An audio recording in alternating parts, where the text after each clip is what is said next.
로마서 10장 14절에서 21절까지의 말씀 다 같이 한 목소리로 합독하시겠습니다. 그런즉 그들이 믿지 아니하는 일을 어찌 부르리요? 듣지도 못한 일을 어찌 믿으리요? 전파하는 자가 없이 어찌 들으리요? 보내심을 받지 아니하였으면 어찌 전파하리요? 기록된 바 아름답도다 좋은 소식을 전하는 자들의 발이여함과 같으니라.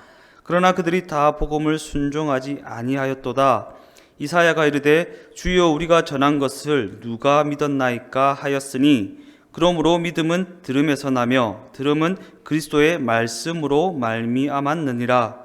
그러나 내가 말하노니 그들이 듣지 아니하였느냐? 그렇지 아니하니 그 소리가 온 땅에 퍼졌고 그 말씀이 땅끝까지 이르렀도다 하였느니라. 그러나 내가 말하노니 이스라엘이 알지 못하였느냐? 먼저 모세가 이르되 내가 백성 아닌 자로서 너희를 시기하게 하며 미련한 백성으로서 너희를 노엽게 하리라 하였고, 이사야는 매우 담대하여 내가 나를 찾지 아니한 자들에게 찾은 바 되고 내게 묻지 아니한 자들에게 나타났노라 말하였고, 이스라엘에 대하여 이르되 순종하지 아니하고 거슬러 말하는 백성에게 내가 종일 내 손을 벌렸노라 하였느니라. 아멘.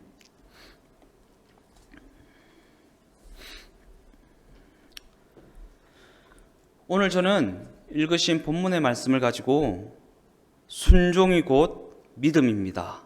순종이 곧 믿음입니다. 이러한 제목을 가지고 함께 은혜를 나누어 보고자 합니다. 지난 시간 우리는 예수님을 믿되 예수님이 우리에게 주신 복음이 무엇인지 분명히 잘 알고 믿어야 한다는 부분을 가지고 은혜를 나누어 보았습니다. 그리고 우리가 예수께서 우리에게 전하여 준 복음이 무엇인지 제대로 잘 안다는 것은 우리가 십자가 복음을 통해 하나님의 자녀가 되었다는 확신을 가지는 것입니다. 더 나아가 우리가 하나님의 자녀가 되었다는 확신을 가지게 된다는 것은 하나님의 통치를 받으며 살아가는 하나님의 백성으로서 살아가게 된다는 것을 의미하는 것입니다. 그리고 하나님의 통치는 하나님의 말씀의 다스림을 의미하는 것입니다. 그러기에 이 하나님의 말씀은 우리로 하여금 하나님의 백성으로 살아가게 하는 하나님의 능력이라는 것입니다. 이 하나님의 말씀은 우리로 하여금 하나님의 다스림을 받으며 살아가게 하는 하나님의 능력이 된다라는 사실입니다. 뿐만 아니라 하나님의 이 말씀은 우리로 하여금 믿음을 갖게 하는 유일한 길이 됩니다. 왜냐하면 믿음은 들음에서 나고 들음은 말씀이 육신이 되어 우리 가운데 오신 예수님의 말씀으로 말미암았기 때문입니다. 그래서 오늘 본문 17절 말씀은 이렇게 기록합니다. 그러므로 믿음은 들음에서 나며 들음은 그리스도의 말씀으로 말미암았느니라. 그러한 관점에서 복음의 말씀을 전하는 일은 너무나도 복된 일입니다. 왜냐하면 복음의 말씀을 전하지 않고서는 그 말씀을 결코 들을 수 없고 복음의 말씀을 듣지 않고서는 결단코 믿음을 가질 수 없기 때문입니다. 그래서 본문 15절 말씀은 이렇게 기록합니다. 보내심을 받지 아니하였으면 어찌 전파하리요? 기록된 바 아름답도다 좋은 소식을 전하는 자들의 발이여함과 같으니라. 그럼에도 불구하고 오늘 본문이 다루고 있는 바는 믿음이 들음에서 난다거나 복음을 전하는 것이 얼마나 소중한 것인가라는 그러한 부분이 아닙니다. 왜냐하면 오늘 본문이 집중하고 있는 부분은 유대인들이 왜 예수님을 믿지 아니하는가라는 부분이기 때문입니다. 그러한 관점에서 유대인들은 예수님의 말씀을 듣지 못해서 예수님을 믿지 않았던 것인가? 결코 그렇지 않습니다. 본문 18절 말씀을 다 같이 합독하시겠습니다. 그러나 내가 말하노니 그들이 듣지 아니하였느냐? 그렇지 아니하니 그 소리가 온 땅에 퍼졌고 그 말씀이 땅끝까지 이르렀도다 하였느니라. 유대인들이 가진 성경에도 예수 그리스도에 대한 예언의 말씀이 너무나도 정확하게 기록되어 있었고 너무나도 충분하게 기록되어 있었습니다. 뿐만 아니라 예수님은 갑자기 오신 분이 아니라 하나님의 말씀에 예언된 대로 그 예언의 성취로 오신 분이라는 것입니다. 그러기에 예수님은 예언의 말씀대로 유대 땅, 유대 민족의 한 사람으로 오셨고 유대 땅에서 거주하셨으며 거기에서 천국 복음을 전하는 삶을 사셨습니다. 그러기에 믿음이 그리스도의 말씀을 들음에서 난다면 이 세상에서 예수 그리스도를 가장 잘 믿어야 하는 민족은 단연 유대 민족이어야 하는 것입니다. 그렇다면 예수 그리스도에 대한 예언의 말씀을 그렇게도 들어왔던 유대인들은 왜 예수님을 믿지 않았고 그렇게도 배척했던 것인가? 이에 대하여 성경은 그들이 복음의 말씀에 순종하지 않았기 때문이라고 그렇게 증언하고 있습니다. 본문 16절 말씀을 다 같이 합독하시겠습니다. 그러나 그들이 다 복음을 순종하지 아니하였도다. 이사야가 이르되 주여 우리가 전한 것을 누가 믿었나이까 하였으니. 보면 복음을 순종하지 아니하였도다. 누가 믿었나이까 같은 의미로 쓰이고 있다라는 것입니다. 믿는 것과 순종하는 것이 곧 같은 의미다라는 말씀입니다. 유대인들은 하나님이 보내신 선지자들이 전하는 하나님의 말씀을 들었음에도 불구하고 그 말씀에 순종하지 않았습니다. 오히려 그 선지자들을 핍박하였고 심지어는 죽이기까지 하였다라는 사실입니다. 어찌되었든 그들은 하나님의 말씀을 분명히 들었습니다. 예수 그리스도에 대한 예언의 복음의 말씀을 분명히 들었습니다. 그러나 그럼에도 불구하고 그들은 하나님이 보내신 선지자들이 전하여 준 하나님의 그 말씀이 자신의 뜻에 맞지 않는다고 해서 자신의 생각과 다르다고 해서 자신의 기준에 부합하지 않는다고 해서 거절하고 거부하고 멸시하였다라는 것입니다. 그런 관점에서 성경이 말하는 들음에서 나는 믿음은 단순히 들음, 단순히 리슨하는 것이 아니라 액션이라고 하는 순종을 의미하는 것입니다. 제가 이 부분을 설명할 때면 늘 언급하는 부분이 할머니가 손자 손녀한테 아이고 내 새끼 말 잘 듣네 라고 했을 때 그 말 잘 듣네가 리슨입니까? 액션입니까? 액션이라는 순종을 의미한다라는 것입니다. 하나님의 말씀도 그와 같습니다. 하나님의 말씀을 잘 듣는 것은, 잘 믿는 것은 그 말씀대로 잘 순종하는 것을 의미한다라는 것입니다. 그러기에 예수 그리스도의 복음의 말씀을 들었음에도 불구하고 리슨했음에도 불구하고 그 말씀에 액션이라는 순종을 하지 않고 있다면 이는 믿고 있는 것이 아닙니다. 더 나아가 이는 예수 그리스도의 복음의 말씀을 들었다는 사실이 그들에게 믿음으로 말미암는 구원을 가져다 주는 것이 아니라 오히려 믿음 없음을 나타내어서 그들을 심판하는 심판의 근거가 되어버리고 마는 것입니다. 하나님께서 심판대 앞에서 이렇게 말씀하실 것입니다. 너 들었잖아. 너 들었잖아. 아직 안 들었다면 그 인생에는 기회가 있습니다. 듣고 회개하여 그 말씀에 순종하는 삶을 살아가면 되기 때문입니다. 그러나 이미 들었다면, 듣고도 무시했다면 복음을 들었다는 그 사실은 그를 심판하는 근거가 되어버린다는 사실입니다. 너 들었잖아. 그래서 고린도전서 1장 18절 말씀은 이렇게 기록합니다. 쉬운 성경으로 한번 읽어보겠습니다.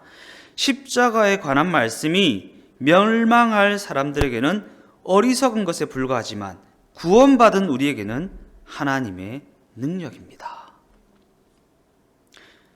이처럼 어떤 이는 복음의 말씀을 어리석은 것으로 치부하고 이미 들었음에도 불구하고 불순종하여 멸망에 이르게 되지만, 동일한 복음의 말씀이 듣고 순종으로 반응했던 이들에게는 구원에 이르게 하는 하나님의 능력이 된다라는 말씀입니다. 그러기에 복음의 말씀을 들었다는 사실은 구원에 이르게 하는 하나님의 능력이 될 수도 있지만 멸망에 이르게 하는 심판의 근거가 될 수도 있다는 사실을 우리는 잊어서는 안 되는 것입니다. 그러한 관점에서 이 말씀은 우리 모두에게도 동일하게 적용되는 너무나도 두려운 말씀입니다. 왜냐하면 성경을 아무리 많이 읽는다고 해도, 설교 말씀을 아무리 많이 듣는다고 해도 그 말씀에 순종으로 반응하지 않는다면 이는 믿음을 가진 것이 아니라고 성경은 너무나도 분명하게 선언하고 있기 때문입니다. 더 나아가 오늘 본문 말씀은 하나님의 말씀에 순종하는 것이 바로 믿는 것이라고 분명히 선언하고 있다라는 사실입니다. 그런 관점에서 대부분의 그리스도인들에게 하나님을 믿습니까? 라고 물으면 하나같이 그렇습니다 라고 대답합니다. 그러나 그들에게 하나님의 말씀에 순종하고 있습니까? 라고 물으면 부담스러워하고 자신 없어 한다라는 사실입니다. 왜 그렇습니까?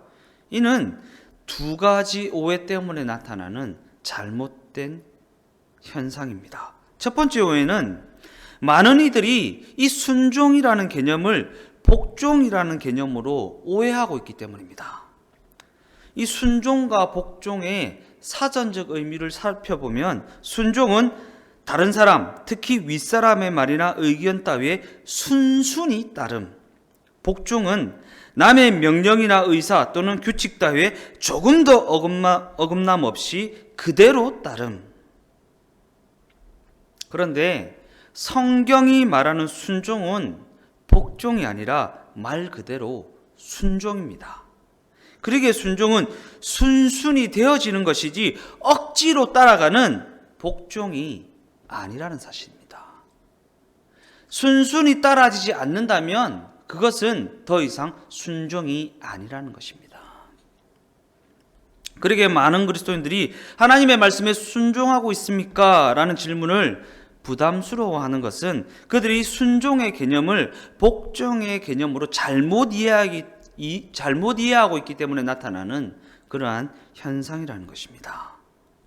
다음으로 두 번째 오해는 많은 그리스도인들이 믿음과 순종을 별개의 것으로 잘못 이해하고 있다는 사실 때문입니다. 그러나 이는 스스로를 속이는 생각입니다. 왜냐하면 믿어지면 순종하게 되어 있기 때문입니다. 순종하지 않는 믿음은 있을 수가 없기 때문이고 고로 믿음과 순종은 같은 것이기 때문입니다. 그러나 많은 그리스도인들이 하나님의 말씀에 순종하고 있습니까? 라는 이 질문에 부담스러움을 표출하는 것은 믿음과 순종을 자신의 편의에 따라 별개의 것으로 나누어 버렸기 때문입니다. 믿음으로 말미암아 얻는 구원은 받고 싶은데 순종이라는 대가는 부담스럽기 때문입니다.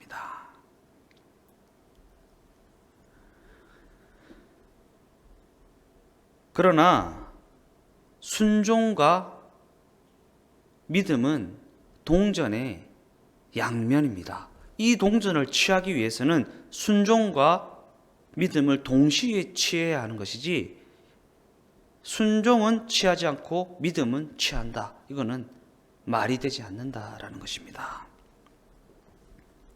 우리의 순종은 내가 노력해서 억지로 따르는 것이 아닙니다. 믿으면 자연적으로 순순히 되어지는 일이라는 것입니다. 더 나아가 순종과 믿음은 하나의 동전이라는 그 개념을 결코 잊어서는 안 되는 것입니다. 순종 없는 믿음은 더 이상 믿음이 될 수 없고, 믿음 없는 순종은 맹목적 순종, 복종일 뿐이기 때문입니다. 뭔가 내가 원하는 것이 있어서 맹목적으로 복종하는 것이지 믿는 것이 아니라는 것입니다. 그러기에 믿음이 믿음되게 하는 것은 순종이라는 것이고, 순종이 순종될 수 있게 하는 것은 믿음이라는 것입니다. 그러한 관점에서 성경은 하나님의 말씀에 불순종하는 것을 무서운 죄로 정의합니다. 그러면서 그 죄의 결말은 사망이라고 선언합니다. 그런데 그럼에도 불구하고 우리는 그러한 불순종의 모습을 그렇게 심각한 죄로 여기지 않는다라는 사실입니다. 이는 우리의 본성이 그만큼 악하다는 증거입니다. 우리가 그만큼 이 성경의 가르침에 무감각하고 무지하다는 증거입니다. 본능에만 충실하여서 순종은 어렵고 답답하고 나를 구속하는 것으로 여기고, 불순종은 나에게 자유를 주는 것으로 그렇게 생각한다라는 것입니다. 그리고 이 때문에 많은 이들이 순종은 부담스러워하면서도 불순종의 죄는 너무나도 쉽게 받아들이게 되는 것입니다. 그러나 이는 우리 속에 불순종의 영이 역사함으로 나타나는 너무도 죄악된 일이라는 것입니다. 그러기에 우리는 이러한 현상을 경계해야 하는 것입니다.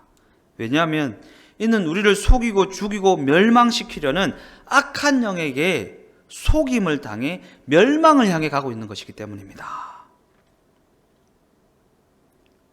반면에 우리에게 성령이 역사하시면 믿어지는 역사가 나타나게 됩니다.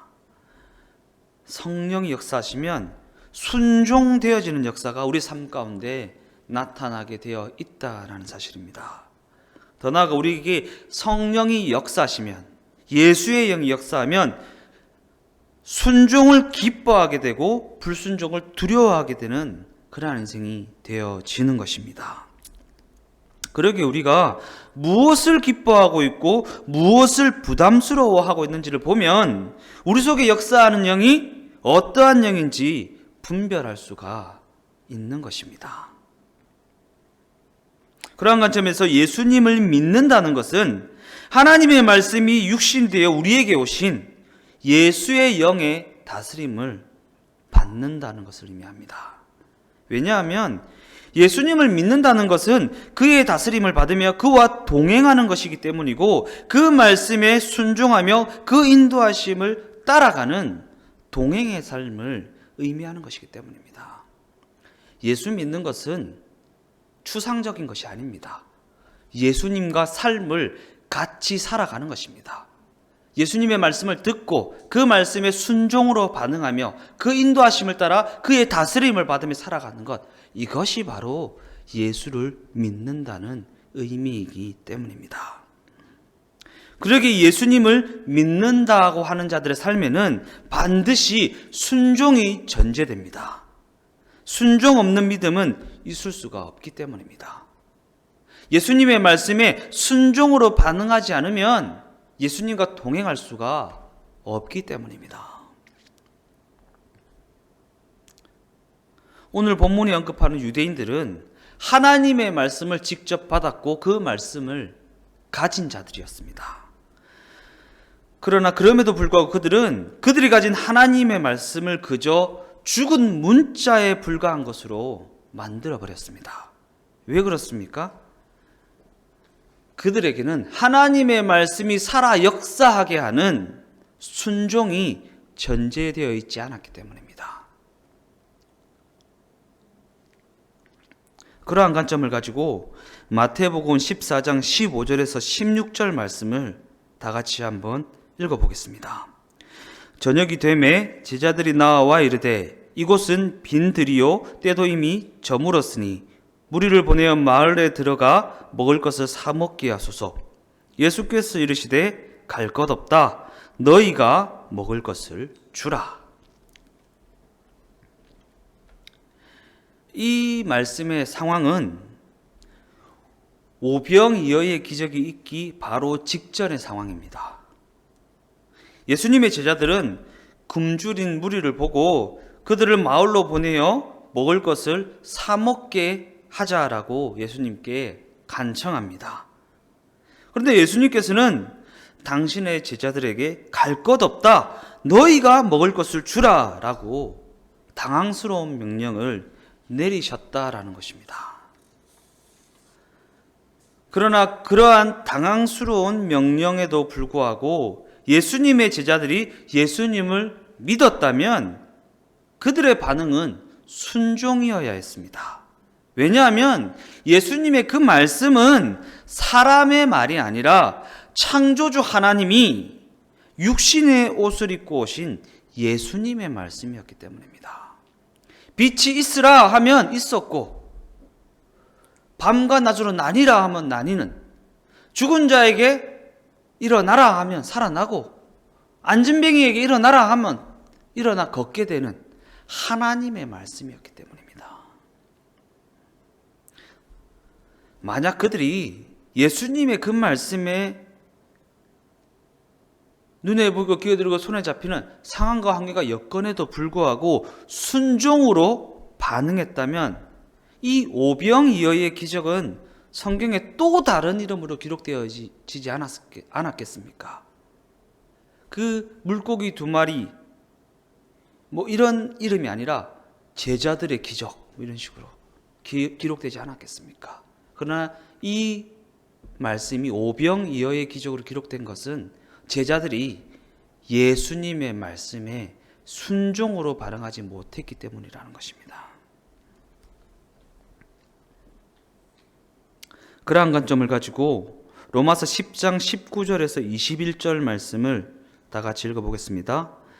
그러나 내가 말하노니 이스라엘이 알지 못하였느냐? 먼저 모세가 이르되 내가 백성 아닌 자로서 너희를 시기하게 하며 미련한 백성으로서 너희를 노엽게 하리라 하였고 이사야는 매우 담대하여 내가 나를 찾지 아니한 자들에게 찾은 바 되고 내게 묻지 아니한 자들에게 나타났노라 말하였고 이스라엘에 대하여 이르되 순종하지 아니고 거슬러 말하는 백성에게 내가 종일 내 손을 벌렸노라 말하였느니라. 이 말씀을 읽으면서 그러한 부분을 생각하게 되었습니다. 우리는 예수님의 제자들을 굉장히 부러워하지 않습니까? 예수님과 3년 반이나 같이 동행했던 제자들 너무 부럽다. 그런데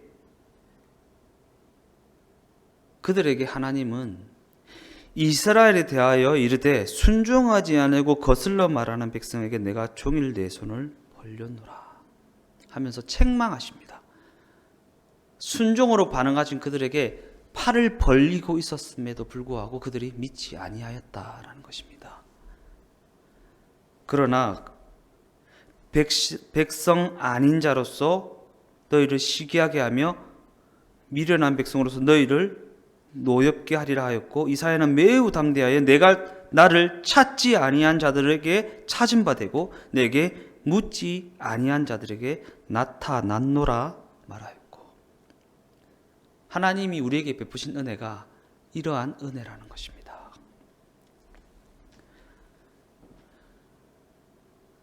결론적으로 말씀을 마무리하겠습니다.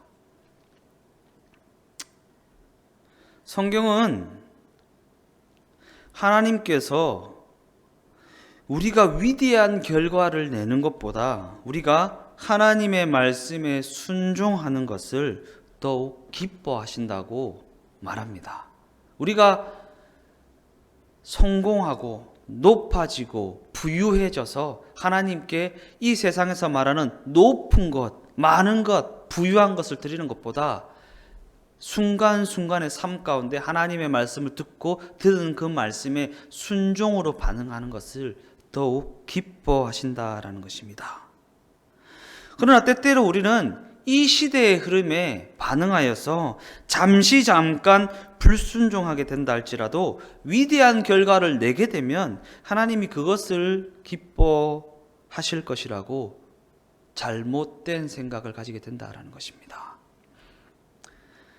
그러나 우리가 기억해야 할 너무나도 분명한 사실은 하나님께서는 결단코 우리에게 위대한 결과를 요구하신 적이 없다라는 사실입니다. 하나님이 원하지도 않은 것을 우리 마음대로 드리려고 하고 있다라는 것입니다.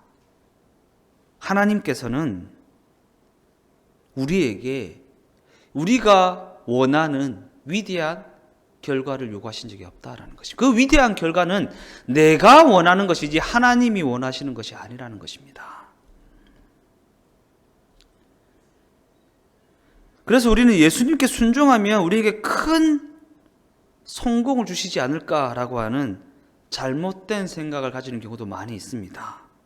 그러나 하나님 편에서 생각해 보면 하나님의 편에서는 우리의 순종은 그 자체만으로도 하나님께서 가장 기뻐하시는 성공이라는 사실을 잊어서는 안 되는 것입니다.